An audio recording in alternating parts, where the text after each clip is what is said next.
The list. Part 4. What are we talking about today? We're talking about 85 to 81. Today we've got a mixed bag. 85 is Lord Jim by Joseph Conrad. I don't know if there are any Conrad fans out there. I'm sure there must be. But Joseph Conrad is one of the most difficult to read writers. He has this very peculiar way of writing sentences which it's hard to decipher. I don't know how he does it. It's confusing. I can't even tell you how many times I picked it up. I said, okay, I've got to read this book. It's on the list. I read the first 3 pages and I stopped and thought, what have I read? I've read 3 pages. What do I know? I don't know anything. None of the information has stuck in my brain. Put it back on the shelf. A year later, try it again. First 3 pages, nothing. No information has made any connection with anything in there. Fortunately, I took a train from Budapest to Prague. I think maybe it's an 8-hour train ride. I would read 2 pages and I would look out the window and I would concentrate on what I had just read. And I thought, okay, I know something. 2 more pages, look out the window. Okay, I know a little bit more. And after a while, it wasn't quick, I think maybe it was 100 pages, I began to get used to the Joseph Conrad way of writing, and I could read the rest of the book fairly easily after that point. But the first 100 pages was a struggle, and I don't really know how I'm going to encourage you to read this novel. But if you do make the Conrad connection,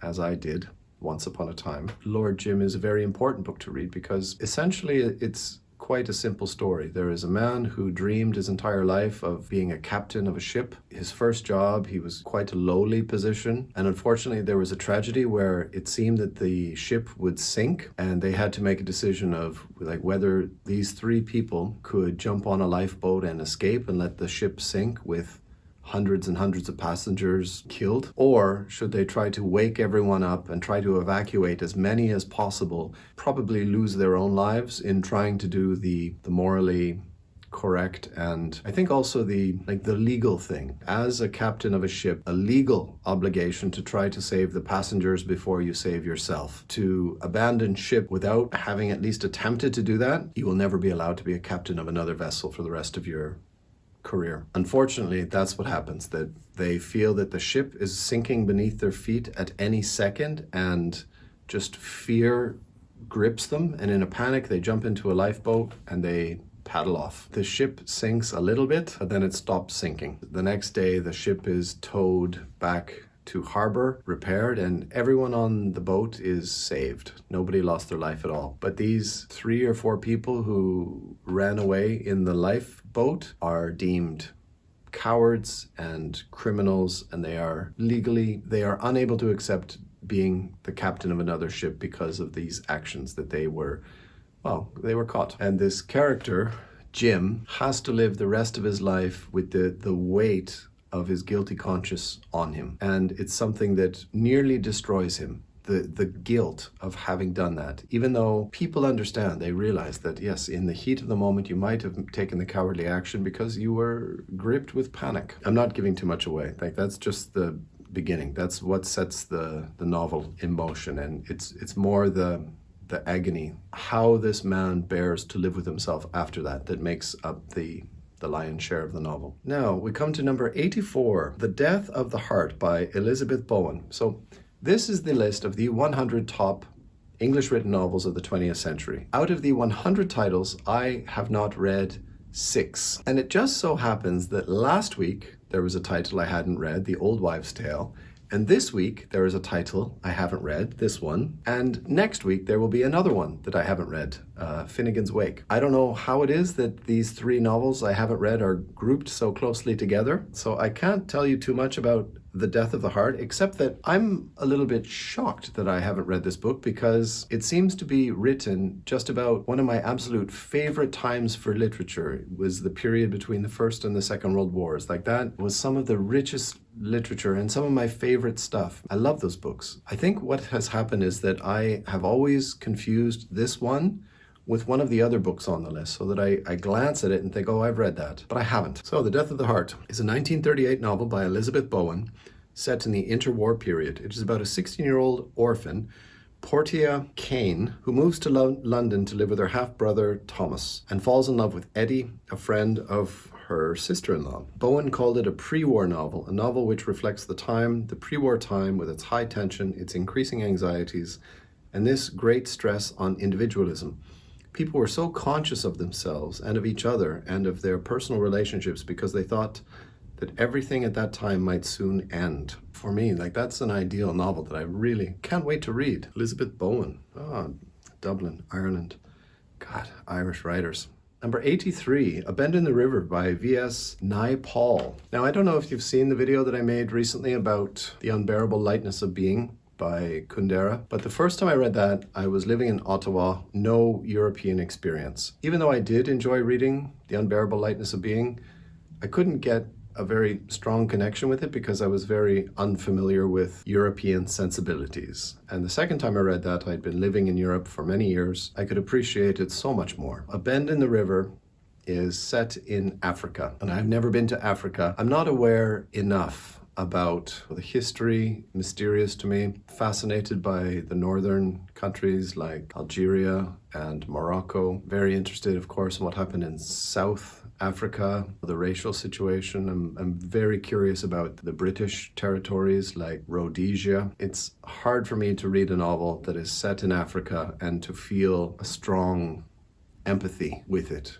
Like when you read an American novel and you're American, you feel that you are in touch with the characters and you're in touch with the unspoken psychological influences that are happening in a book. Europe is something different. Europe is something different. It's nice to go there and to try to immerse yourself and to try to get a feeling of how Europe and Europeans are different from North American people, and of course vice versa. And Africa, I've always felt that Europe was too big to really explore. And with Africa, that is really quite the case. That yes, this is a novel which is about a man who has a shop and he is sent into the interior, into a city that is dying or decaying. His mission is to set up a shop and the troubles he has there. And that's where we get the title of the book. It is At a Bend in the River. I'm not really selling that one to you very well, I know, but it is an excellent book. It's just that I don't have the affinity to appreciate that book as much as someone else does. Number 82, The Angle of Repose. Make sure you read that carefully. It's The Angle of Repose, not The Angel, as I thought it was for many years. I read this book such a long time ago, but I remember enjoying it very, very much. It's one of those novels where a character discovers some old letters from his grandmother. And through these letters, jumping back and forth between his grandmother's time and his time, we see the identities of the characters and their lives and the conflict coming out. And it's really quite beautiful. It's so well written. It seems like one of those classic novel ideas, the discovery of letters, opening the doorway to the innermost thoughts of someone, your ancient relatives that you knew about that person, but you never really felt anything for them because they died before you could ever really appreciate them.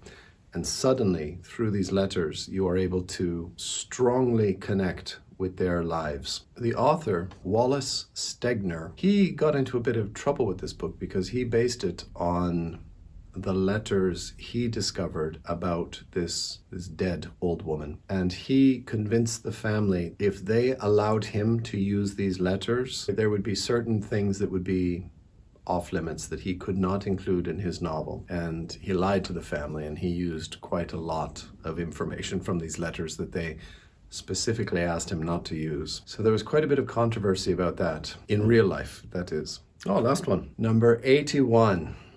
The Adventures of Augie March by Saul Bellow. Wow, this video today, we've got some really hard books. Lord Jim is a hard book to read. And The Angle of Repose, I think it's quite a long one. But The Adventures of Augie March.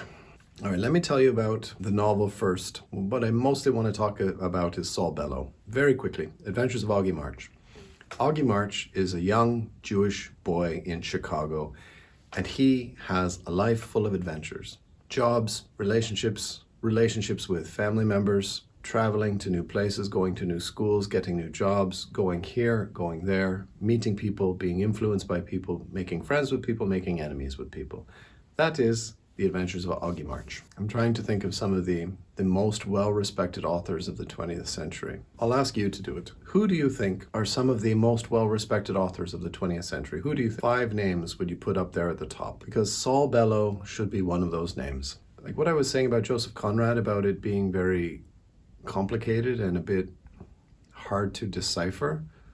Saul Bellow, it's not hard to decipher, but it's very dense, like a chapter's worth of information out of one of his paragraphs. He has a method of condensing his meaning so that it's so unbelievable how much is being told in so few sentences. If anyone is out there and they really want to study literature, the construction of literature, I think Saul Bellow is a great one to analyze and just look at his sentences and ask, like what is every word doing in each sentence? It's like the concentration of a diamond. It's just so thick. You need to be paying attention every single sentence. I have a friend, Alan Hill.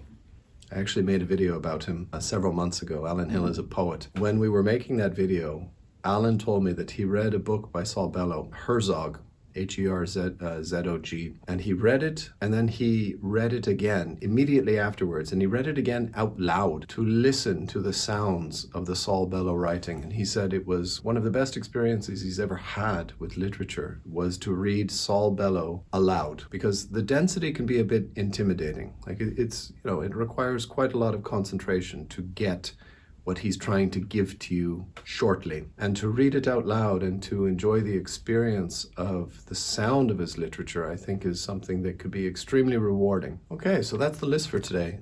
If I were going to read these 5 books, what order would I like to read them in? Well, first of all, I would read The Death of the Heart by Elizabeth Bowen, because I haven't read that and I'm mystified as to how it's escaped my attention for such a long time. 2, Adventures of Augie March, and then The Angle of Repose, and both of those because they are incredible novels. Bend in the River, and the last one would be Lord Jim, because even though I have read that before, I'm still very, very intimidated by Joseph Conrad. I like Conrad, especially like him because English was not his first language. Joseph Conrad was actually born in Poland, and he was a sailor for many, many years, and he made England his home when he retired from being a sailor, and he started writing. Some hard books this week, but I mean, if you love literature, I think it's a good thing to challenge yourself. I think it's a good thing to try to read those hard books. What do we have next time? Again, next time we have some strange ones as well. Thank you very much for watching. I hope you're enjoying the list. I'm having fun talking about them. Sometimes I feel a bit bad because they're so vague in my memory, but I'm doing the best I can. If you would like to support the channel financially, I really could use your help because we're struggling here. We would like to leave this apartment because it's tiny, and the manager of the apartment is someone I'll talk about in the future once we've left this place. Take care. This is Grant Loves Books. My name is Grant.